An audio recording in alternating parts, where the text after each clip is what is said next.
حضرات توجہ فرمائیے، 1857 کے بعد میں کچھ مسلمانوں ہی میں کچھ ایسے نیتا پیدا ہو گئے تھے، کچھ ایسے سید پیدا ہو گئے تھے جو نام نہاد سید تھے،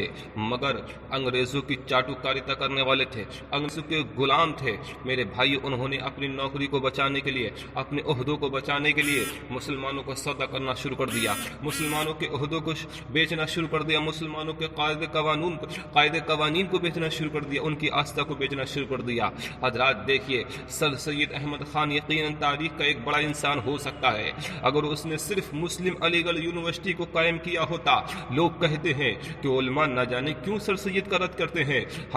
مگر حضرات ہم بتاتے ہیں، ہم نے جو اختلاف کیا ہے، جو سر سید سے ہمارا اختلاف ہے، تو میرے بھائیوں کوئی ذاتی اختلاف نہیں ہے، کوئی مالی اختلاف نہیں ہے، کوئی زمین کا اختلاف نہیں ہے۔ ہم نے جو اختلاف کیا ہے سر سید احمد یار خان سے،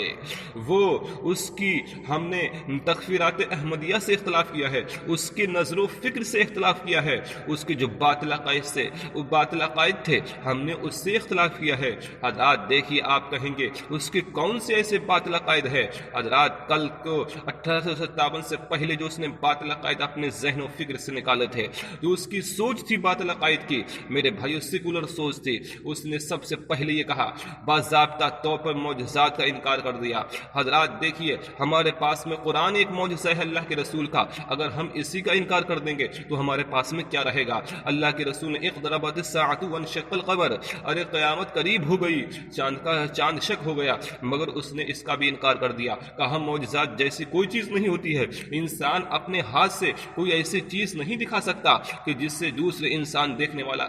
حیران ہو جائے، پریشان ہو جائے۔ ارے کون معراج پہ پہنچ سکتا ہے؟ اس نے معراج کا انکار کر دیا کہ کوئی بھی انسان انترکش میں نہیں پہنچ سکتا، تو ساتوں آسمان ساتوں زمین کی سیر کیسے کر سکتا ہے؟ اسی سر سید احمد یار خان،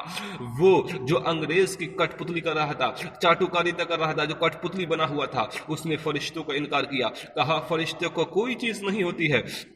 اس نے انکار کیا تھا۔ دعا کرنے سے کیا ملتا ہے؟ انسان کو دعا کرنے سے کچھ نہیں ملتا ہے۔ اس نے قرآن و حدیث کی غلط ترجمانی، غلط تفسیر کو لوگوں کے سامنے بیان کیا، اور اس نے قرآن کی غلط ترجمانی اس طریقے سے کی، پہلے پارے میں سورہ بقرہ میں وَاضْرِب بِعَصَاكَ الْحَجَرَ، اے موسیٰ تم اپنی لاٹھی کو پتھر پر مارو۔ جب ان کی قوم پیاسی تھی، جب منہ سلوہ نازل ہوئے تھے، اسی وقت ان کی قوم پیاسی تھی، اس میں 12 قبیلے تھے، اور 12 قبیلوں نے آپ سے فریاد کی تھی، اے موسیٰ ہم کو کھانا تو مل گیا لیکن ہم کو پانی نہیں مل رہا ہے، ہم پیاسے ہیں، یہاں پر ریت ہی ریت ہے، ہم کو پانی چاہیے۔ اس وقت موسیٰ علیہ السلام سے یہ عرض ہوا تھا، یہ پروردگار عالم نے فرمایا تھا، اے موسیٰ وَاضْرِب بِعَصَاكَ الْحَجَرَ، تم اپنی لاٹھی کو پتھر پر مارو۔ حضرات موسیٰ علیہ السلام نے معجزہ دکھایا تھا، اور اس نے معجزے کا انکار کرنے کے لیے اس نے یہ کیا، اس نے سب سے پہلے حجر کا معنی بدلا اور کہا یہاں پر حجر سے مراد پتھر نہیں ہے۔ ارے موسیٰ علیہ السلام نے کوئی معجزہ نہیں دکھایا، بلکہ موسیٰ علیہ السلام سے یہ کہا گیا تھا تم اپنی قوم کو پہاڑ پر لے کر کے چلے جاؤ۔ حضرات اس نے اس طریقے سے قرآن و حدیث کی غلط ترجمانی کو بیان کیا تھا۔ حضرات اس نے 1400 سالہ دور کے جو سرمایہ کو غلط ٹھہرا دیا تھا، جو امام اعظم کی فقاہت تھی، امام شافعی کی جو ذہانت تھی، امام مالک کی جو ذہانت تھی، امام احمد بن حنبل کی جو ذخیرہ احادیث تھا، ان کی جو محنت اور پریشانی جو انہوں نے جمع کیے تھے، وہ سب کو اس نے جھٹلا دیا تھا۔ اسی لیے ہم سر سید کا اختلاف کرتے ہیں۔ آج بھی ہم روکتے ہیں اپنے مسلم نوجوانوں کو، مسلم یواؤں کو، کہ تم چاہے غیر مسلموں کی یونیورسٹی میں پڑھ لو، مگر مسلم علی گڑھ یونیورسٹی میں مت پڑھنا۔ میرے بھائیو اتنا ضرور ہو سکتا ہے، آپ جب بنارس یونیورسٹی میں پڑھیں گے تو آپ وہاں پر جائیں گے تو کبھی کبھی آپ کے جو غیر مسلم ہیں ان سے اختلافات ہو سکتے ہیں، مگر میرے بھائیو ہم بتوں کو نہیں پوچھ سکتے۔ ہندوستان کا کوئی بھی مسلمان ہو وہ بتوں کی بت پرستی نہیں کر سکتا ہے، مگر ہاں اگر وہ مسلم علی گڑھ یونیورسٹی میں چلا گیا تو اس کے عقائد ضرور باطل ہو جاتے ہیں۔ اسی لیے جو انسان جاتا ہے، جو یووا جاتا ہے، جو قوم کا چھاتر جاتا ہے، تو جاتا تو مسلمان ہو کر کے ہے، جاتا تو عاشق رسول ہو کر کے ہے، لیکن وہاں سے نظر و فکر اپنی غلط لے کر کے نکلتا ہے، وہاں سے غلط سوچ لے کر کے نکلتا ہے۔ میرے بھائیو کیوں نہ نکلے؟ اس لیے مسلم علی گڑھ یونیورسٹی وہ یونیورسٹی ہے کہ جس کی بنیادوں میں باطل عقائد کی رکھے ہوئے ہیں، جس کی بنیاد رکھی ہے، اس کی بنیادوں میں باطل عقائد کو پرو دیا ہے، میرے بھائیو وہاں پر وہیں پڑھنا چاہیے، اس لیے کہ وہاں پر انسان نکلتا جاتا عاشق رسول بن کر کے ہے، لیکن نکلتا غدار رسول ہو کر کے ہے، دین کا غدار ہو کر کے نکلتا ہے۔ اسی لیے آج تک 1400 سالوں میں نہیں بلکہ میرے بھائیو دیش کی آزادی سے پہلے جس یونیورسٹی کا جنم ہوا، اس یونیورسٹی سے لے کر کے جب سے جنم ہوا ہے اس وقت سے لے کر کے آج تک کوئی بھی ایسا چھاتر پیدا نہیں ہوا ہے، اس یونیورسٹی سے نہیں نکلا ہے کہ جس سے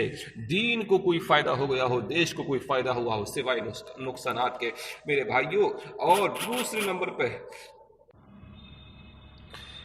نمبر پہ جو یونیورسٹی آتی ہے تو وہ دیوبند آتا ہے کہ جس نے جب سے جنم لیا ہے اس وقت سے لے کر کے آج تک میرے بھائیوں کوئی ایسا کام نہیں کیا ہے جس سے مذہب اسلام کو فائدہ پہنچے، جس سے طلبہ اکرام کو فائدہ پہنچے، جس سے آنے والی نسلوں کو فائدہ پہنچے سوائے نقصانات کے۔ میرے بھائیوں وہاں پر جو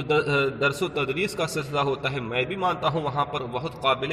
قدر لوگ ہیں، بزرگ ہیں، وہاں پر معلم بہت ہی زیادہ شاندار پڑھانے والے ہیں، ان کی شروحات جب اتنے شاندار ہیں تو پڑھانے والے کتنے شاندار ہوں گے، مگر میرے بھائیوں ان کے عقائد اتنے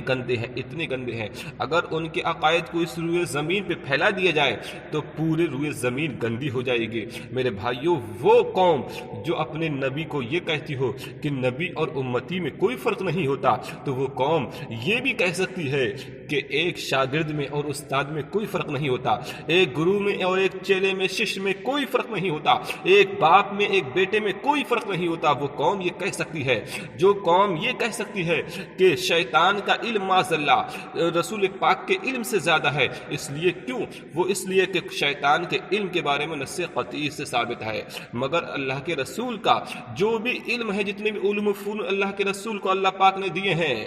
وہ تمام علوم پروردگار عالم نے کہیں بھی نص قطعی سے ثابت نہیں ہے۔ اے ظالمو، ارے وہ پروردگار عالم جو اپنے محبوب کو نام لے کر کے نہیں پکارتا ہو، کیا وہ پروردگار عالم اپنے محبوب کو علوم و فنون نہیں دے گا؟ ارے نبی ہوتا ہی وہی ہے جو غیب کو جاننے والا ہو۔ حضرات پروردگار عالم نے پورے قرآن مجید میں کبھی اپنے محبوب کا یا محمد لے کر کے نہیں پکارا ہے، یا احمد لے کر کے نہیں پکارا ہے۔ اللہ کے رسول نے جب بھی اپنے محبوب سے خطاب کیا ہے تو یا ایھا المزمل کہہ کر کے پکارا ہے، یا ایھا المدثر کہہ کر کے پکارا ہے، یاسین کہہ کر کے پکارا ہے، والضحیٰ کہہ کر کے پکارا ہے۔ ارے میرے بھائیوں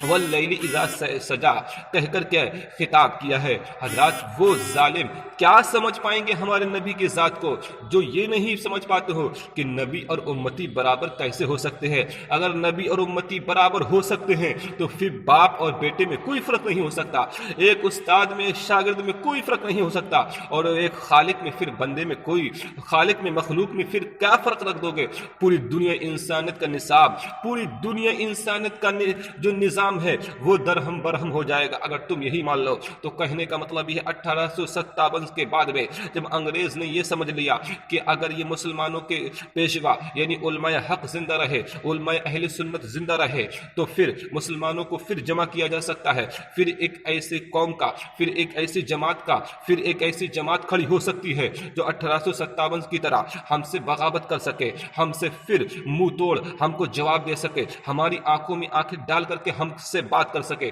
اس لیے ان کے عقائد کو بدلو، ان کے دلوں سے جہاد کی محبت کو نکالو۔ حضرات انہوں نے اس کام کو کرنے کے لیے، اس کام کو انجام دینے کے لیے قاسم کی سرپرستی میں ایک مدرسے کی تشکیل ہوتی ہے جس کو سارا زمانہ دیوبند کہتا ہے۔ اس دیوبند کا جو جنم ہوا تھا، اس دیوبند کی جو نیب رکھی گئی تھی وہ مسلمانوں کے لیے، مسلمانوں کے ساتھ میں غداری کرنے کے لیے اس کی نیب رکھی گئی تھی۔ میرے بھائیوں آج ان کا اتہاس اٹھا کر کے دیکھ لو، ان کے پیشواؤں میں آپ کو کوئی شہید نہیں مل سکتا ہے، ان کے پیشواؤں میں کوئی آپ کو غازی نہیں مل سکتا ہے، ان کے پیشواؤں میں کوئی آپ کو ولی نہیں مل سکتا ہے۔ اس لیے جب سے اس جماعت کا جنم ہوا دیوبند کا یا عبد الوہاب کی اولادوں کا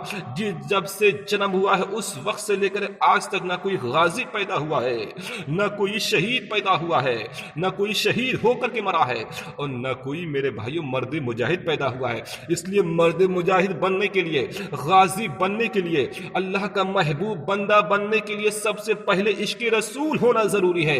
لیکن وہ قوم جو عشق رسول سے بھاگتے ہو، اللہ کے جہاں پر اللہ کے نبی کے جہاں اوصاف اور جہاں توصیف بیان ہوتے ہو وہاں پر بھاگ جاتی ہو۔ ارے میرے بھائیو، ولایت جس کو ملتی ہے، مجدد کا مرتبہ تو اس کو ملتا ہے جو نبی کے اداؤں سے پیار کرتا ہو، نبی کی بولی سے پیار کرتا ہو، نبی کے چلنے سے پیار کرتا ہو، نبی کے کھانے سے پیار کرتا ہو، نبی کے اٹھنے سے پیار کرتا ہو، جو نبی کے خاندان سے پیار کرتا ہو۔ اور پیار کی انتہا تو دیکھو، ارے پیار کی انتہا تو دیکھو، ارے وہ بریلی کا امام، وہ امام اہل سنت کیا ہی خوب فرماتے ہیں، ارے کیا بات رضا اس چمنستان کرم کی، کیا بات رضا اس چمنستان کرم کی، زہراہیں کلی جس میں حسن اور حسین پھول، زہراہیں کلی جس میں حسن اور حسین پھول۔ ارے جو تیرے یہ در سے یار پھرتے ہیں، جو تیرے در سے یار پھرتے ہیں، در بدر